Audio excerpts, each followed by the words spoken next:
여러분 안녕하십니까? 안녕하세요.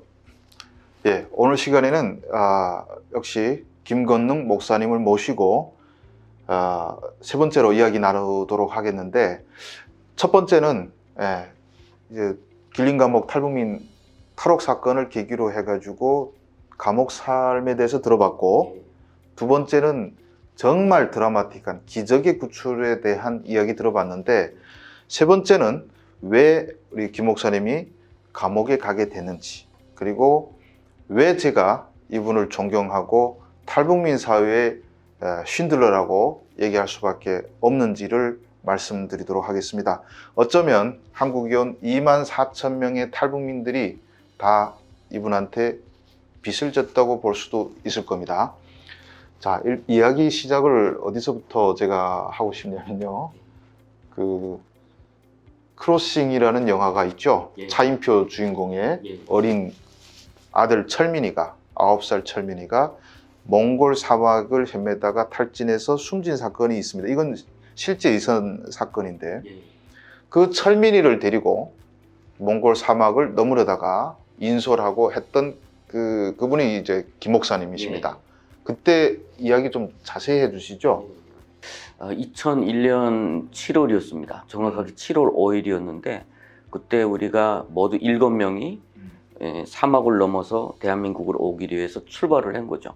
그런데 제가 그쪽 상황을 좀 더 살피기 위해서 하루 먼저 출발을 했습니다. 그리고 뒤늦게 오는 분들과 맞아서 같이 출발을 하기로 했는데 제가 거기서 체포된 거예요. 하루 먼저. 네, 체포되다 보니까 이분들이 와서 저하고 연락이 안 되니까 이분이 체포됐다라고 생각하고 급기야 사막으로 들어가게 된 거죠. 물이나 좀 먹을 것을 좀 챙기지 못하고 급기야 들어가다 보니까 또 너무 깊이 이렇게 사막으로 들어간 것 같아요. 그런데 그렇게 가다 보니까 또 안 잡혔을 수도 있는데, 그러다 보니까 사막에서 8살 됐던 그 철민이가 결국은 기진해서 사망을 했던 거죠. 그러면 그 철민이를 봤어요? 예, 봤습니다. 출발하기 전에 제가 봤는데 아빠가 가서 기다리니까 좀 데려다 줘라 해가지고 우리 팀에 이제 데리고 출발했던 거죠. 그러니까 그 인솔을 했던 분인데, 자, 그래서 중국에 체포돼서, 체포됐으면 북송. 예, 저는 그때 북송이 됐습니다. 예, 북송이 돼서 신우주 보위부로 들어갔거든요. 그런데 들어갔는데 거기에 이미 25명의 우리 탈북민들이 한국으로 출발하다가 체포된 분들이 있어요. 단동에서 배를 타려고 하다가. 근데 그분들은 대부분 다 저를 아는 분들입니다. 저하고 신앙생활도 같이 했던 분들이 있고, 또 저에게 한국을 보내달라고 했던 분들도 있고, 제가 어떤 일을 하는지를 다 아는 분들이거든요. 그런데 그분들이 보위부에서 저 사람 누구다라고 하면 저는 살아서 나오지 못할 텐데 다 그 입을 닫아주시고, 예, 뭐 그래서 결국은 그분들에게 비치고 살아나오게 된 거죠. 저는 일반 탈북자로 구별이 돼가지고. 참, 제가 목사님 얘기 들으면 기적의 연속, 이게 진짜 석방돼서 저번 시간에 북한 끌려나갈 때 기적적으로 했는데, 참 사람이 선한 마음 베풀고 좋은 일을 하다 보면 감옥에 갔는데도 그 25명 누구도 저 사람이 누구다 말했으면 죽었죠. 죽었죠. 예, 살아나오지 근데 못했죠. 말 안 하고 입을 담은 덕분에 결국 한 몇 달 있다가 다시 나왔습니까? 그 보위부에서는 한 4일 정도밖에 있지 않았습니다. 왜냐하면 너무 많은 사람들이 오다 보니까 정치 안건, 종교 안건, 한국 기도자만 이제 구별하고 나머지는 빨리빨리 하루 그냥 한 페이지 썼어요, 저는. 글을 쓰고 다 내보내줬거든요. 그런데 집결소에서 한 3개월 좀 고생하면서 강제노동하고 10월 달에 다시 탈북을 하게 됐던 거죠. 3개월 살고 다시 나왔어요. 2001년 10월 그러니까 달에. 중국에 다시 나왔으면 그 이전까지 또 탈북민들을 한국으로 구출해서 데려가는 일을 하다 보니까 했는데, 이제 다시 잡히면 진짜 죽잖아요. 그렇죠. 근데 나는 먼저 가는 길을 다 알고 있고 사람들 옛날 보내주니까 나는 뭐 누구보다 먼저 갈 수 있으니까 이제는 빨리 한국 가서 살아야 되겠다 이런 생각 들 수밖에 없잖아요. 예, 좀 그런 생각도 좀 있었는데요. 그때 2001년도 12월 달에 우리 탈북민들 돕던 우리 선교사님과 리더가 체포됐어요. 그러니까 그 뒤따라서 출발해야 될 사람들이 몽땅 다 갈 데가 없어진 거죠. 그래서 저한테 또 다시 연락 오고 좀 도와달라고 하는데 저에게는 좀 뭐 신앙이 있고 또 그런 뭐 두고 그 25명의 어쨌든 그 빚진 마음도 있고 그래서 이분들만큼은 내가 보내고 출발해야 되겠다라는 그런 마음에 사실은 거기 남게 되었습니다. 남아서 계속 한국으로 보내주는 일을 네. 하다가 그때 3.16 사건이 크게 터지면서 결국은 대대적으로 체포될 때 제가 처음 체포되게 된 거죠. 그게 몇 년도입니까? 2002년 4월 달입니다. 3.16 사건이라고 하면 그 탈북민들이 스페인 25명. 대사관 그렇죠. 집단 진입 사건인데 예. 그 집단 진입을 그 했던 분들 내가 잘 알고 있는데 그분들은 탈북자들이 그 이런 목소리를 알리게 돼야 탈북자들이 처지가 개선된다라고 네. 주장해서 극단적인 시도를 했는데 저는 그 사건 이후에 동북에서 거의 한 몇천 명이 잡혔습니다. 그러니까 극단주의가 저는 도움이 안 된다고 보는 시각인데 엄청난 또 많은 사람들이 목숨을 앗아갔던 그런 사건이었는데 자 그러면 그 2010월에 나와서 4월까지 몇 명 정도 한국 보냈나요? 한 30명 정도가 그때 출발을 해서 한국에 도착을 했고요. 그 몽골 쪽으로 하다가 몽골 쪽으로 좀 이제 겨울이 되면 루트가 좀 막힐 때도 있고 하니까 이쪽 그 남방 쪽으로 다시 이제 루트를 개척해서 그쪽으로 또 보내기 시작을 했던 거죠.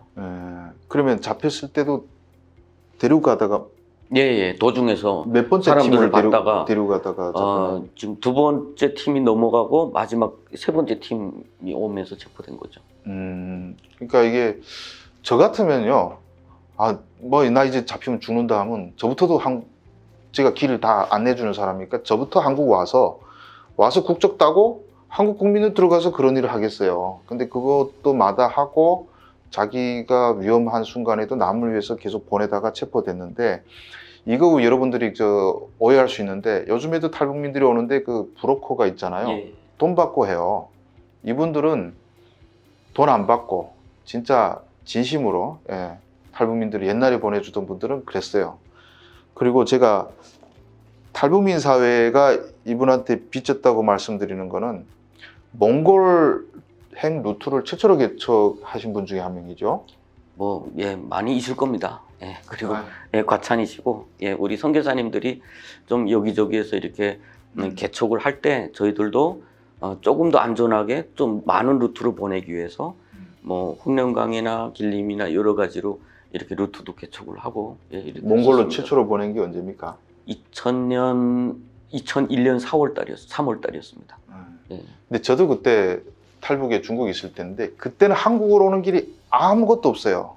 탈북민들이 빠져나갈 수가 없었는데 누군가가 몽골로 가는 루트를 뚫고 놨고 누군가가 동남아로 가는 루트를 뚫었어요. 그 길을 따라 탈북민들이 빠지면서 오솔길이 생기면 큰 도로가 나듯이 수백 명, 수천 명씩 지금까지 다 그 통로로 왔는데 몽골 루트도 거의 뭐 2000년부터 한 2008년, 9년 이때까지 8년 동안 대다수 탈북민들은 몽골로 왔습니다. 그 몽골 루트를 최초로 개척하신 분인데 본인은 정작 선각자로 앞장섰다가 잡혀서 감옥에 10년 동안 계셨죠. 그러면 저 동남아 루트도 개척하셨어요? 그건 베트남, 동남아 루트가 여러 가지인데 그 중에서 베트남은 제가 직접 그 체포되기 직전에 가서 그쪽 분들하고 좀 이렇게 섭외를 하고 그쪽으로 사람들 보내고 이제 시작을 했던 거죠, 베트남 쪽으로. 그러니까 그럼 베트남 국경까지 갔댔어요? 예. 그러면 이쯤에서 많은 사람들이 궁금해할 점들이 있겠는데 역시 탈북민인데 왜 루트를 개척하고 다니고 그랬는가라고 궁금해하실 수 있어요. 저는 그 북한에서 뭐 주 기자님도 그랬겠지만 그 이제 당과 수령에 대한 충성은 이제 의심해보지 않았습니다. 그런데 와 보니까 이게 속았구나라는 걸 깨닫게 되었고 또 우리 한국교회에서 파송하신 선교사님들과 만나면서 이것이 나의 어떤 뭐 세계관이었고 또 가치관이기도 했던 것 같습니다. 그러니까 나왔는데 한국 선교사들 만나는데 야 여기서 위험하니까 이 사람들 한국 데려가자라고 그 선교사들하고 얘기하고 그래서 같이 그다음에 어떻게 보낼까? 그때 막 지도 보면서 그럼 연구를 하거든요. 지도 보고 뭐 그쪽 자료를 또 받아오고 뭐 그렇게 하면서 뭐 그 또 백화점에 가가지고 그 이제 나치판을 사고 그렇게 하면서 지금 길을 개척했던 거죠.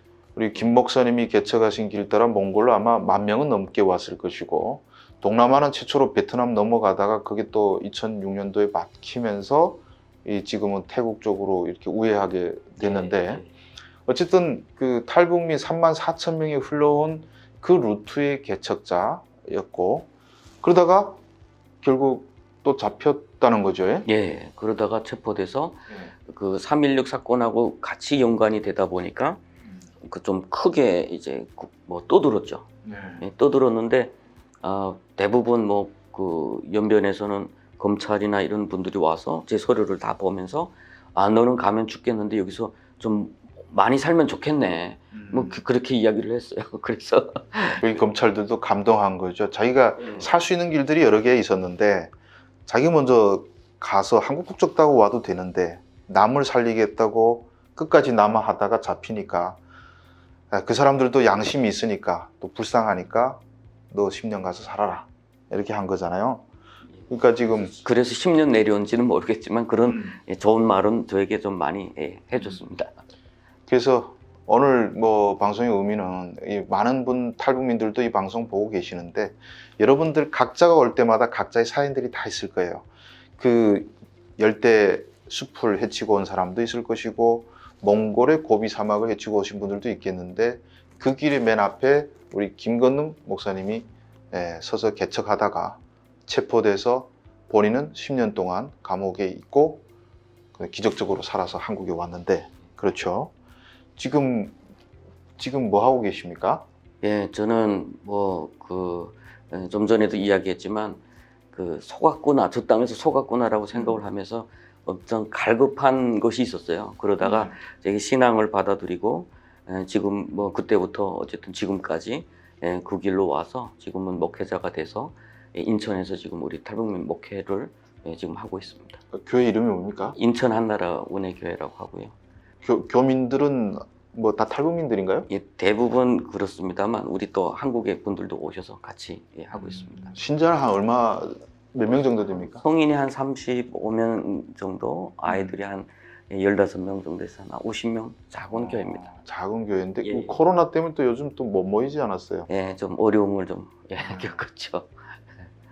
저는 좀 참 제가 이 김 목사님과 같은 그런 길을 걸어왔다면 정말 남을 위해 희생하면서도 또 여러 번 죽을 사제에 들어갔는데 기적을 여러 번 경험하고 그랬으면 저도 보이지 않는 어떤 힘이 저를 이끌었다 생각하고 저도 종교에 깊이 또 저도 믿을 것 같은데 아무튼 저는 이 김 목사님 예전부터 좀 알고 그리고 아주 존경하는 분입니다. 제가 탈북민사에 쉰들러라는 이름 붙인 분이 2명이 있는데 제일 첫 번째 쉰들러 분을 모시고 오늘 이야기 나눠보도록 했습니다.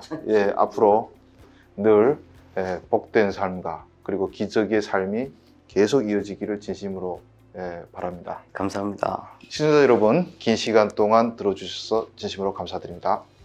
감사합니다.